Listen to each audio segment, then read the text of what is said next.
Hello' everyone, আজি ৰাতিপুৱাই ওলালোঁ মা আৰু মই পথাৰ চাবলৈ বুলি।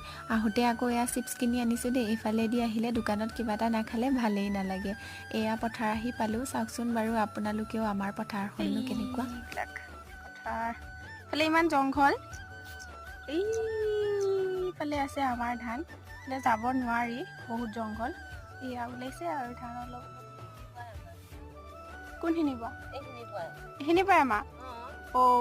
এয়া ওলাইছে আৰু অলপ অলপ।